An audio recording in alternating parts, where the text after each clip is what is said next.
Good morning, everyone. Welcome to another episode of No Fake Struggling in One. It's another beautiful morning. I don't know, somewhere.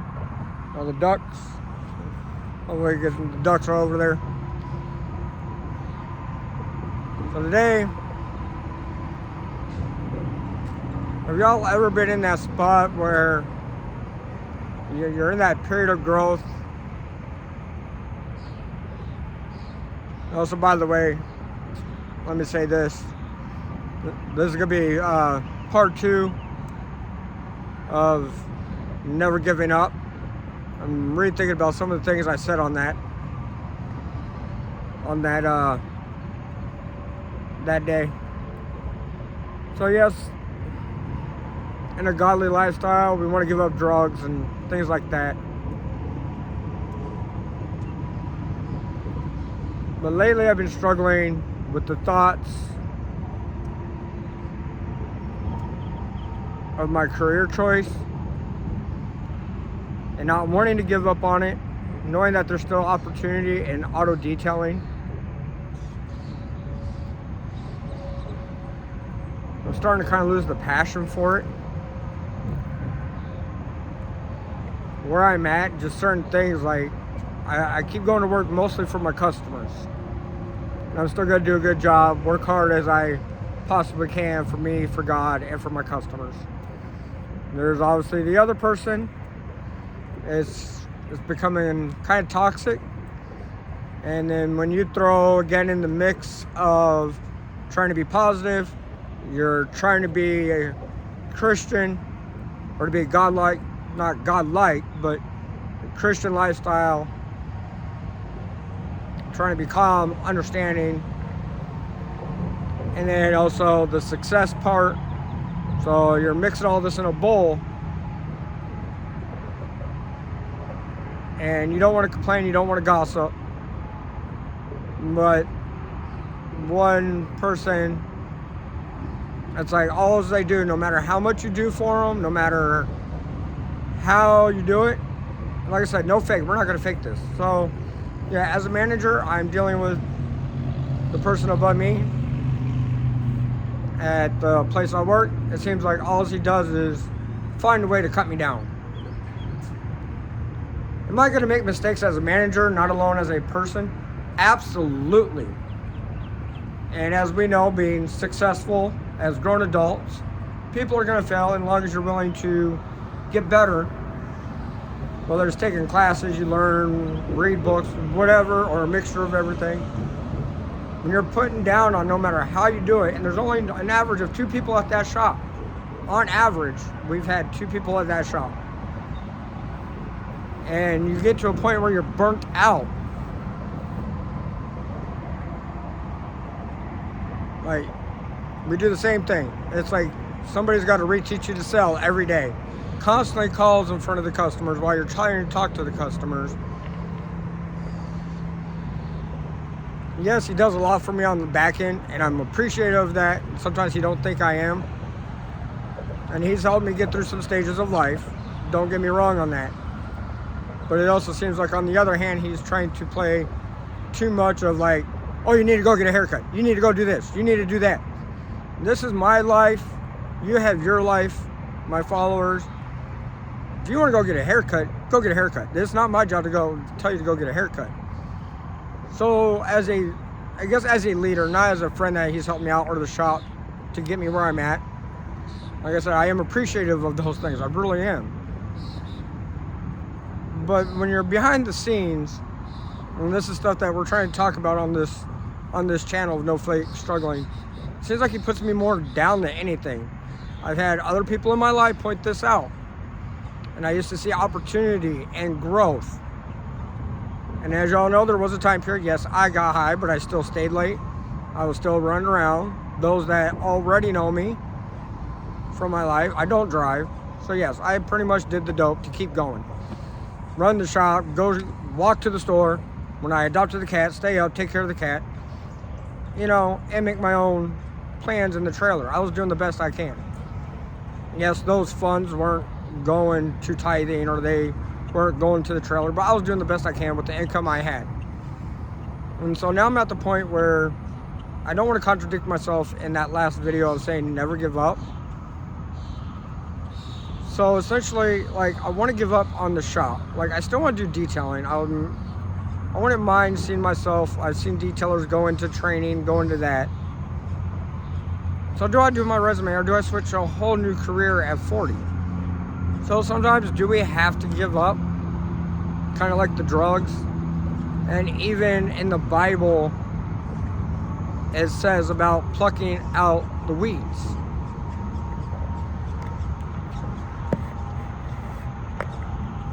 So if it is so toxic, and that's the only thing that me and the other employees can talk about, because it's hard, like, you don't want to talk about it, but when it's a constant thing, it's not like a random once in a while, it's constant. You're going too slow, you're going too fast, it's, you know, all of that. And I also want to see the teaching in it. I'm also trying to look at the positive aspect of maybe got some wisdom or knowledge, or he's trying to get me to learn to be calm with it. But this has been going on for 5 years. First couple years, I get it. You know, he brought me down, gave me an opportunity, brought me down to do detailing. So I left Corpus Christi at that time. First couple years, I really didn't get high. I did smoke a little bit of weed or whatever. And then, of course, I got into some things. That'll be in a whole nother episode where I met, you know, other people that were doing drugs. And that's how I got introduced into that. You know, granted, I give them the benefit of the doubt as that person. I'm not the best manager or whatever because I was high or whatever. Yet, on the other hand, when it's the same issues that I got mad when I was high, and I was getting mad, we're getting mad at the same issues even being sober. And going into the gossip, I try to ask customers that know him and be with him all the time. It's like, I also don't want to put him down as a person, because we all have our issues. But if you're trying to be a biblical person and you got to pluck out that weed to be better, then you're trying to be just a good character, even without putting God into the picture, which, again, I'm a very godly person. I still struggle with certain sins, and those are all going to come along, guys. This is what this channel is about. Is you're mixing all of this knowledge and wisdom as you get older. You're taking your teachings, you're adding the mixture of Christian, and then if you're an entrepreneur or business person, you're reading the books, you're trying to apply this. Like, I want to be a better manager, I'm trying to Google, I'm trying to research, I'm trying to apply the right adjustments. So I'm at the point, am I really valued? Granted, he has gotten me stuff, he's got me my scooter and my trailer, and I'm really, really appreciative. It's like I want to break down in tears thinking about it, because I don't know if I should still stick with it, but then I'm always going to be cut down, and I know my income. So that's also another thing of it, is I'd rather him respect me as a person, try one of my methods, let me teach, let me guide, let me try to motivate the employees. But then you turn around and tell the employees that I'm wrong or that I'm wrong, and we're playing against each other when it could be a lot better. And we have sat down and talked, and it's like, he always wants you to change, but then he can't be an example himself. So I want your guys' opinion. Am I really crazy? Do I stick around? Do I put that resume in? And I know there's not a lack of opportunity. There's a lot of things out there for us. I mean, I'm in the Beaumont area, so those that know or look it up, this is the oil industry. A lot of people work at the refineries or something related to the refineries if they're not at the refineries, and go to the refineries. You know, slowly start but then I don't have the income to start my own business, and I'm trying to build, and And that's another thing. I want to be able to provide for a future family and kids. My riches to me is just being better. The income, the money, yes, it helps, guys. I know it does. But it's not always about the fancy boat or all that. If y'all look behind me, hold on. You see some of these boats, they're older. They're older boats. You guys know, just like anything else, older house, older boat. Just to be able to afford something like that to go out here on the water.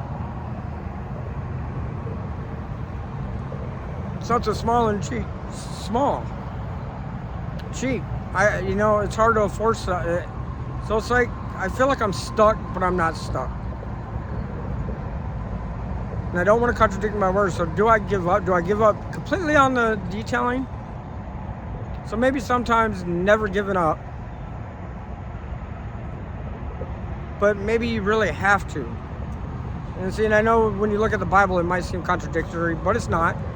It tells you, like, in order to grow, and God wants you to grow those fruits of the Spirit, you got to start plucking those things out. This is not my only time of sobriety, and I know people that are watching this, there are times that you have, no matter what your addiction is, whether it's pornography, drugs, a combination of them, there's times that you get sober, you go back to it, and God slowly pulls you out through it, no matter what that looks like, that God did for you in your life. That's part of it. And I'm glad God did for me, because this is not my only period of sobriety.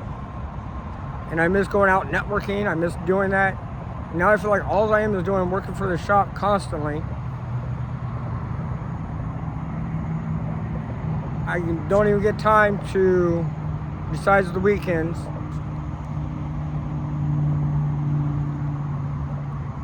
here, let me give you an example. So at the shop, he'll say, hey, I want you to go out and better yourself and, get your teeth fixed and go to the dentist. But if I ask for that day off, it's a struggle, like pulling teeth, literally, to get a day off. To go something simple as this, because I'm the only one that can run that shop, since he's really never there and he has a full-time job. So is it really time to quit? In order to better myself, am I gonna really have to leave that situation? Because I'm at that point. And then please keep submitting all those topics so we can fill that jar, so we can start randomly picking subjects. So leave your comments below. Let me know what y'all think. I really need y'all's value and opinion on this, because I feel stuck, but I'm not stuck. I'm not sure which direction. I'm praying to God. Again, there's no lack of opportunity. Do I go for one of these refinery jobs? Do I do this? I don't know where to go. Also, I gotta save money. I'm in that position where I'm on probation. I gotta save money I gotta finish paying off probation. I gotta save money if I want to move out of state now that I got a travel trailer. So it's like I'm there. It's like I'm stuck. I'm 40 years old. I feel like sometimes I'm behind the bar on others, but I also know God has shown me some things I never expected to be seen. And that plays a big role of it where I'm at in my life. So I'm not ungrateful there.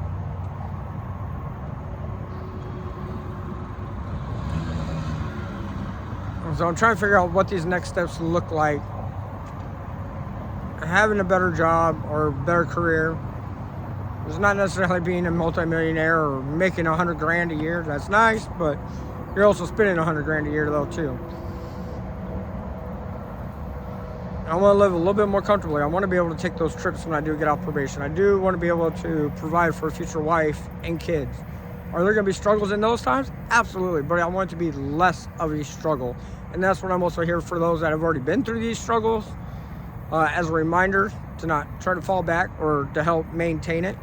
Those that are in my same position or right below me, like I said, we are all in this together.